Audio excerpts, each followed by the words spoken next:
99.3 Nigeria Info. Top of the morning to you, Lagos. Welcome to the second part of Dailies today. I'm Sheriff Quadry. And I'm Jimi Disu. Good morning. That's right. Let's have you know that you can watch the show on Facebook and on YouTube, Nigeria Info 99.3. And I would like to also hear from you by dropping your comment while you watch on our live stream on Facebook, Ditto YouTube. Let's start. Page 32 is where we're starting from. In the Vanguard newspaper, the story is here, and it reads, IGP under fire in Senate. Over 3,907 missing assault rifles in police armory. Good morning, everybody. I don't know how many soldiers form a battalion, but when you have 3,907 assault rifles and pistols missing from the armory, nobody needs to tell you that you are facing a very big crisis. But let me quickly state that it didn't happen during the tenure of the current IG. So let's get that out of the way. But because he's the IG now, he has to put in process some form of accountability. First of all, find out where all those weapons have been or where they might be. Where did we get this? Is from the speaking on oath when he appeared. That's the IGP when he appeared before the Senate Public Accounts Committee to give answers to the 8 queries from the Office of the Auditor General of the Federation on the loss of firearms and ammunition. The IGP apologized for not coming earlier, and so forth and so forth. He, however, assured lawmakers that he would ensure compliance with future invitations. Okay, he talked that the apology was accepted. After his apology, he nominated AIG in charge of public accounts and budget, AIG Suleiman Abdul, to answer to the 8 queries issued against him. So we have 3,907 weapons missing. The truth is that the way the police is structured is a complete lack of discipline. To be honest with you, over the years, who is responsible for that? I honestly don't know. But the little things at times like this always matter. The Inspector General needs to overhaul the concept of the Nigerian police from top to bottom. But it's going to be in conflict with the police service commission. Police Service Commission. They will always have some conflict because the way it has been structured. And in military situations like this, in this kind of situations, the first issue that comes to mind is discipline. And I repeat, just this morning, I discovered another set of policemen wearing something that looks a bit like green. Mm-hmm. What is it? You start from there. Is the policeman disciplined? Is he well kitted? Adedobi still hasn't told us what is the standard police uniform. To my mind, the way I look at it, following the military and other words, there should be the working uniform you wear when you get to do all these funny jobs. Mm-hmm. There should be the second one would be ceremonial. Okay, and I think the working has two phases. It should have 2 phases. In Nigeria, we don't, sometimes, if you're not careful, you don't even know. Some wear T-shirts over green trousers. I just saw some. I think this we don't know whether they're mobile or whatever it is. The IG needs to start from there. Make your men well-trained, well-kitted. The IG needs to leave his mark in the country to be the one who will stop the bastardization of policemen running after musician, running after Yahoo boy, carrying umbrella for some Chinese miner. We need to stop all this nonsense because it is these little things that has led to a leakage of 3,907 weapons. That is a lot, Sheriff. It is. Over any period. That is a lot, 3,907. And one of the things that the police, the Tinubu administration, one of the low-hanging fruits they can quickly attribute to themselves whenever, it's time up, because it's time up one day anyway, would be if the president could make sure that the police is overhauled and given the respect they should deserve. I'm happy about what's going on at the barracks, so our eyes are on the ball. Because in Nigeria, sometimes these things start innocently. We know what happened to Ted Joshua. We know what has happened in cases where government renovates and gives guarantee that you will come back. But we need to do more.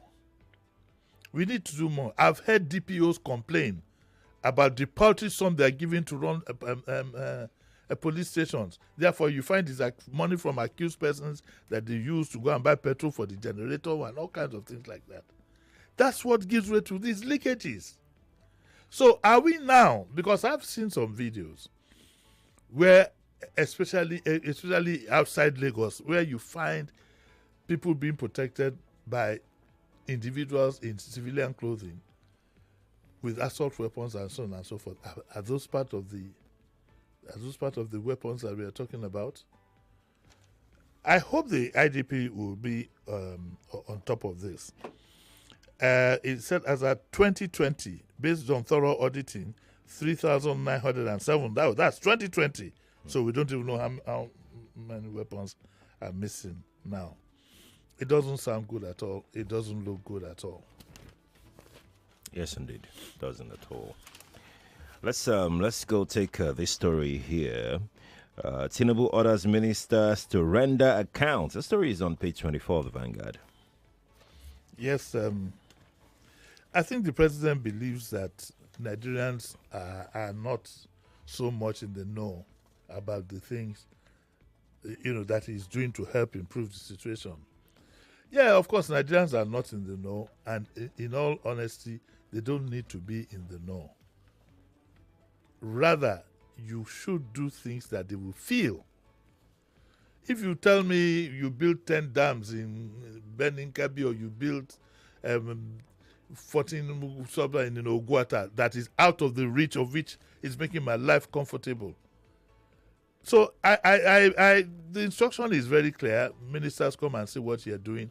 But the most important thing the government needs to do is to put in place policies that will make life more bearable for the people. It's not about knowing what the minister of this is doing or the minister of that is doing. Because you see, without this ministerial briefing, we know the good things they have done and we know the bad things they have done. And we know the good low-hanging fruits that they have not done. For instance, everybody knows now that you give the Tinubu government a pass mark in reforming the issue of passports, getting passports at home and abroad. You give them that credit.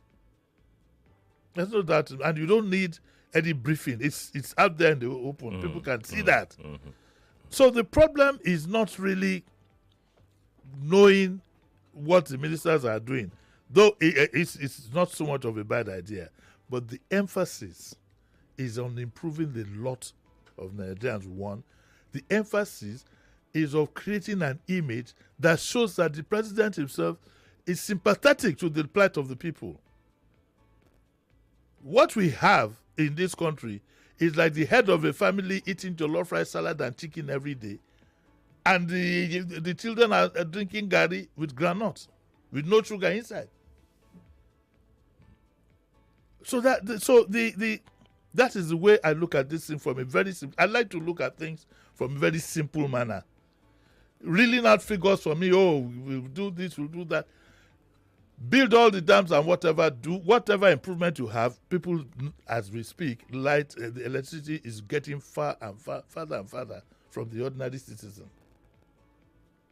These are the things I need the government to work on. But yesterday there was a briefing by the Minister of Information and National Orientation, Mohammed Idris. He was the one who said that from now on we'll be having regular briefings. And he ruled out figures concerning security, and also another area of success was that Nigerian students have benefited from the 32.8 billion disbursed by NEL Fund. I'm going to have the NEL Fund MD here on Saturday because I have my eyes on that ball. I have my eyes on that ball. And I'll tell you this. I was surprised. I was talking to a young person quite close to me on just this. That's what prompted me to tell the man. She didn't know anything about NELFON, the opportunities that were available. She's in school? She has 2 wards. She herself is half in school and half out. Okay. She didn't even know anything about NELFON, that if you do get admission, you can get entitled to. So if you get admission, if you do get proper admission into a Nigerian public university, automatically, if you apply for NELFON, there's a 90% chance your education could be. But she didn't like the idea that she would have to pay back. Oh, of course. Nobody wants to pay back. Nobody wants to pay back. But I said you could jolly well spend 4 years looking for financing when you could easily have funded, because the last time I checked, Mr. Sawyer told me that you will only pay back when you get a job. So I'm bringing him here on Saturday. All you young people, on Saturday, 9 o'clock, Mr. Sawyer will be here. You can ask all the questions. This is my baby. It's my baby because, and I'll tell you why. You see, the benefit of experience and age is that you have seen things that the younger ones have not seen. Some of the big shots you see today, the director, that's how they went to school in our own time. It wasn't as rigorous as this. There was bursary, but there was also students' loan. Okay? And because at that time it was so easy, a lot of them didn't pay back, fair enough. But it's all over the world you have facilities for scholarships and students' loans. So not having money or not having the resources should no longer be an excuse now, because your school fees will be paid. That means you've already registered, and then you'll be given an allowance. If you pick up a job here and there, you put it all together, you can see yourself through school. So don't sit on the fence. I agree. I totally agree. Yes. Well, there's another thing. I think that Nigerians, if you put something in their face like this, some people will still not know. I was surprised. I was having a discussion, and I was surprised. And even when I went further to explain in detail, my dear young lady was not convinced. You see, the younger people, I'm sorry to say, I'm not criticizing you, but it's the truth. You need to re-examine yourselves. You cannot have a sense of entitlement in a country that has no provision for you. I repeat, you cannot have a sense of entitlement in a country that does not have provision for you. And you cannot spend all your life arguing. You cannot spend all your life arguing that the country should have a provision for you. Yeah. You're wasting your time. Whatever you can get, grab it first. Make yourself established. Then you can. Do you understand what I'm saying? Instead of wasting all your life on Twitter, on Facebook, the government should do this, the government do. You grab that opportunity and make something out of your life. Do you know, for example, last week Friday, I got to know that, at least in my area, by the Stadium Hotel, the government has facilities for training people, free. Hairdressing, barbing. So it's not that go to school, no. If you can't, but make something out of your life. Look at what Quadry did. We spoke about yesterday. We are training free mechanic engineers. Spend time and make yourself well established before you join the hordes of people who are wasting their time on Facebook and being either for or against government for a paltry sum. So Saturday, young people, please, 9 o'clock. And parents too, so that you can have an idea, okay, of what are going. What are going, Let's say Jamaica. Yeah. Let me ask Ratata if that is right. Yeah, it's right. What are going? What's going on? What's going on? So here is our next. This is an advert. It's an advertorial in the Daily Trust. What is it about?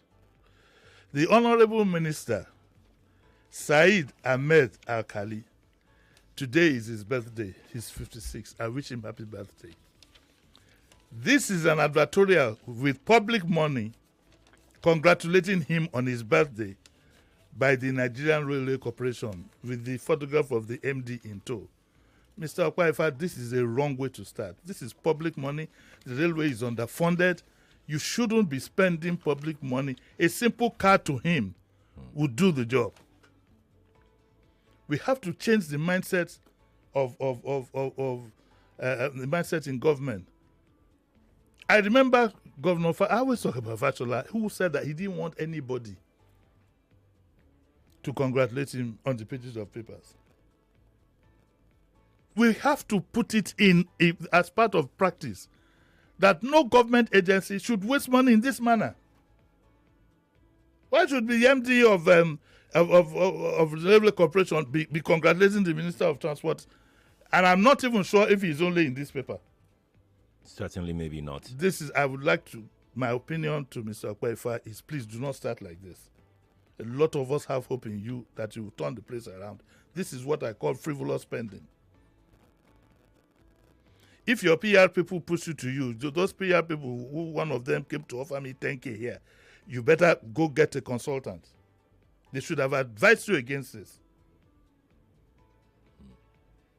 So, happy birthday to the minister, but you should query the Railway Corporation for spending this kind of money to congratulate you. I agree. I was going to say that who audit these people, as to how they've spent the budget allocated to them.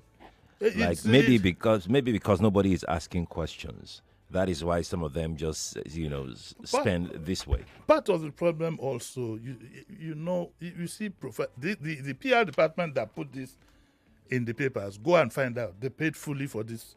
Oh, and they can get a 30% discount on it. Oh, 30%. Yes. Okay. It's a racket. It's a racket, and for a corporation that needs all the money in the world to keep its operations going, this is a waste of money. And it starts from the little things like this. It starts from these little things like this. And I'm surprised, Mr. Okwaifa, for this. Am I going to assume that he didn't know about it? We cannot. I don't think that would be. Which is exactly what I was saying when the president said ministers should come and brief. Show example of frugality. Even if constitutionally, for whatever reason, you had to wish him a happy birthday in the papers, you could have done the quarter page. This is a whole full page.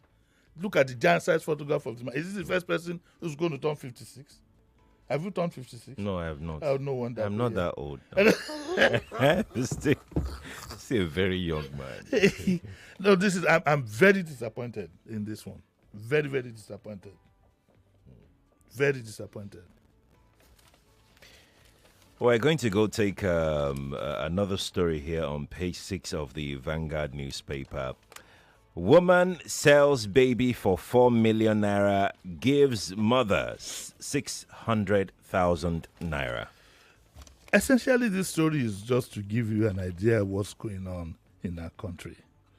A 26-year-old lady, Rachel, has narrated how she sold her 2-week-old baby, for 600,000 due to her inability to get. It's a sad story. So she didn't give her up for adoption. Rather, she sold the baby. And the baby was revealed after giving her 600,000. The baby was actually sold for 4 million to a 42-year-old woman seeking to adopt a child. But the mother was given 600,000. This is sad. You have to know when you want to do things anywhere, in any country, anywhere, because ignorance of the law is not an excuse. If you have a problem, you have a baby, there's nothing giving the child up for adoption. But the law does not allow you to sell that baby.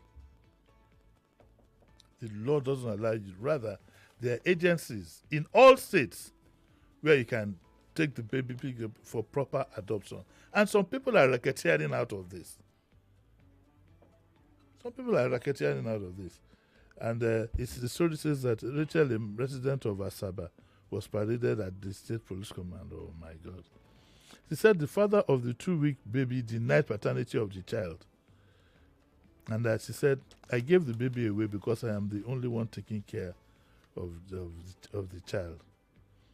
said when she was pregnant, she took care of herself and was going to people's compounds to clean and do other chores. The man himself should be arrested. He might have 1 or 2 questions to answer. The woman gave me 600,000 and said I should settle her, and I gave her 30,000. Meanwhile, the woman, identity undisclosed. Why? Why is their identity not being disclosed? Because she admitted that she sold the child for 3.5 million and admitted she gave the mother 600,000. She said the mother said she wanted to use the 600,000 to establish business. In some parts of the country, babies are for sale. It's like a farm. You have 10 young, 20 young, 30 young girls. Mm-hmm. You bring a stud who will knocking them up. It's unfortunate, though. It's unfortunate. But these are at the end of the day, we should provide succor for women who have children like that, and cannot cater for them.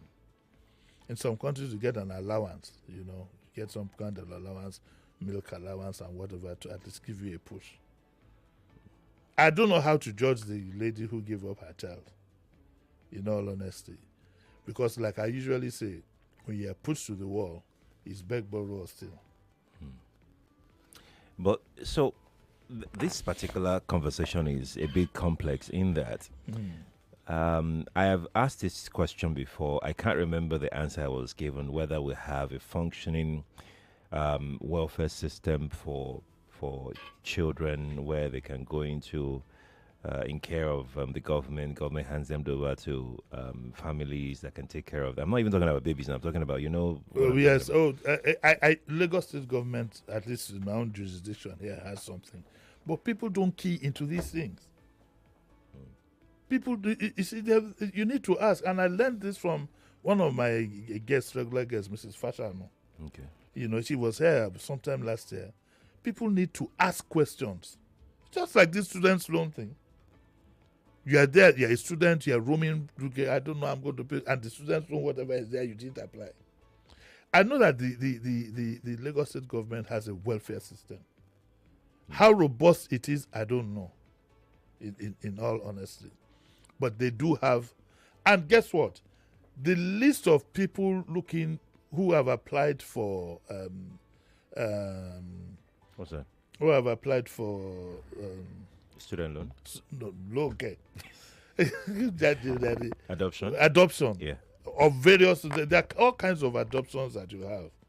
There are some where you adopt the child and take in. There are some where the child is kept in the motherless baby's home and you take care of the child. Mm-hmm. The child is still yours. But people don't learn. We must learn to ask questions. Don't.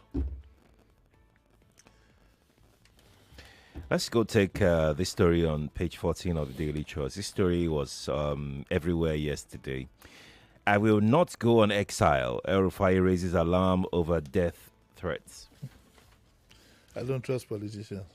Uh-huh. I didn't say I'm not saying whether it's right or wrong, but I don't trust politicians. In fact, I don't trust anything. If anything at all, the emergence of this government during the primaries and all the things that took place then has made me, everything a politician tells you, take it with a pinch of salt. How am I sure this man is not trying to make himself a hero of some sort? Yes, because he said that there are alleged threats to claim his life, there are alleged threats to put him in prison, and so on and so forth. At will movie now. So I'll take this things with a pinch of salt. He has declared he would not. Nobody has told him to leave Nigeria. What has happened is he was with the current government and he's no longer with them. But are you sure that he's no longer? God, for what you have just said, a green bottle for you. I don't think. No, we'll put water inside. We'll convert it. You see, just yesterday there was the interview with Mr. Bwala on, and I just chuckled. I don't trust anybody because the way somebody like Mr. Bwala went way back then, you would have thought that he would never even come to Ikoyi, talk less of go to Bodilon. And so what did he do? Because it's part of the tactics. You take a certain you drift and hope to come back with them. But it never works that way. And so he got himself seriously embarrassed yesterday, but that's a story for another day. As far as I'm concerned, every man for himself, God for us all. What you should be thinking of now, which is what we want to stimulate your mind to, is in 2027, do you want to continue like this? If you want to or you don't want to, start contributing to what you believe in. Do not believe in other people. Do not. Tomorrow now, they could be secretary to the government and bingo, this is the man. You get what I'm saying? Yes. But having said all that, I'm a kind of fan of El Rufai anyway. One thing, if there's one thing I like him and Sanusi for, is they're seriously intelligent. But I'll be very, very careful about queuing behind anybody. That is gone in my life now. That is gone in my life. For what I saw in politics, what I saw happen in the Labour Party, the obedient movement, people moving. The campaign, the head of the campaign for the obedient movement is campaigning every day for this current government, waiting to be noticed. I mean, I don't, So take these things with a pinch of salt. It says he has been hearing some rumors of arrest, detention, and torture. How can you, in the NSA's office? The NSA, they used to be friends. No. Yeah, there's no guarantee that they won't laugh and drink tea together. Let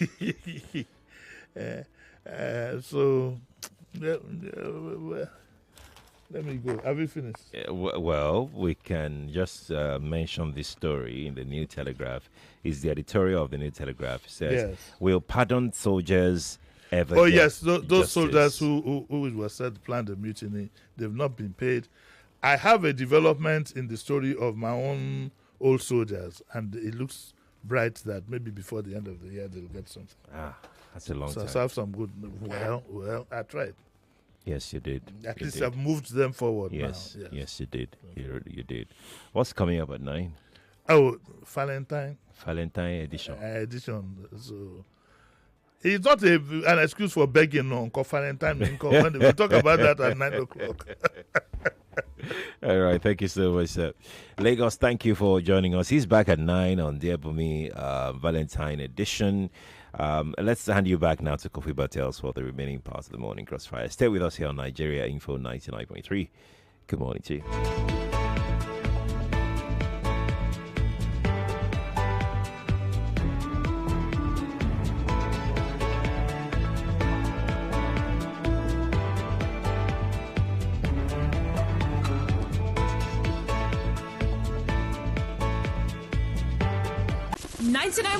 Nigeria Info. We are more than just radio. Subscribe to our YouTube channel at Nigeria Info FM. Check us out on Facebook at Nigeria Info 99.3. Follow us on Twitter at Nigeria Info FM and on Instagram at Nigeria Info FM Lagos for live updates as it happens. 99.3 Nigeria Info. Let's talk.